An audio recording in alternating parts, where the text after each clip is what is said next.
Is your hand or foot swelling up after your stroke, making it stiff, heavy, and hard to move? Well, you're not alone. Edema is a common but frustrating problem, and if you ignore it, it can lead to dangerous setbacks and limit your recovery.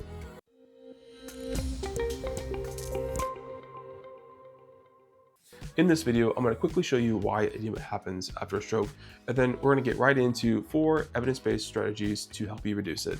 So let's get to it. Edema happens when movement decreases. This causes the circulation to slow down, and the lymphatic system, which normally moves fluid through the body, struggles to drain the excess. Gravity pulls fluid down, leading to swelling in the hands and feet. But the good news is we can fix this, and it doesn't require any fancy equipment. So let me show you how.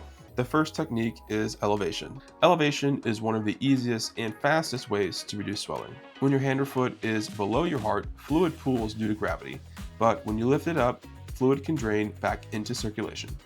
Make sure to keep a pillow under your affected arm for support, and try to elevate it above the heart for at least 15 to 20 minutes at a time, several times a day.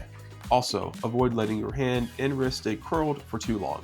When they stay in that position, swelling can build up in the fingers and hand, leading to increased stiffness and discomfort. The second technique is compression.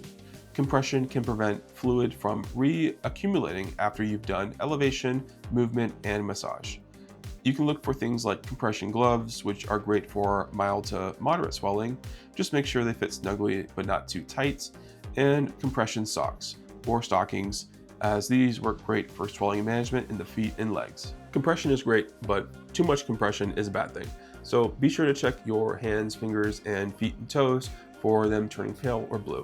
And if they do, just remove the garment and maybe try to find a better fitting size. The third technique you can use is massage. This technique, called retrograde massage, helps push fluid out of unwanted areas and back towards the heart. Massage can be a powerful tool for moving fluid out of swollen areas. Here's how to do it. Start at the fingertips and use gentle, slow strokes moving towards the wrist. Continue up the forearm towards the elbow.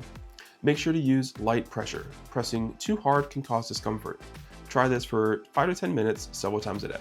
You can also use lotion or oil to reduce friction and make it more comfortable. The last technique you can use is passive and active range of motion. Muscle movement is key to reducing swelling in your arm or feet. And if you can't move your arm or leg by yourself, then passive range of motion, where somebody moves your arm or leg for you, is just as effective.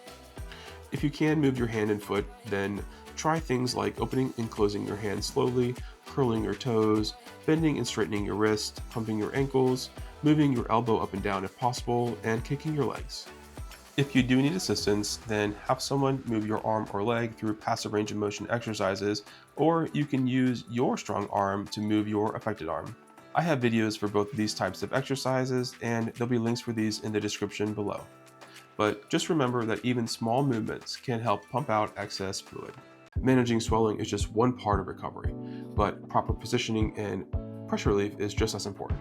Be sure to check my next video out here, where I'll show you how to properly position and pressure relief in the bed and the wheelchair. And this will help you reduce your risk of contractures, blood clots, and even pressure wounds. Thank you so much for watching, and I'll see you over there.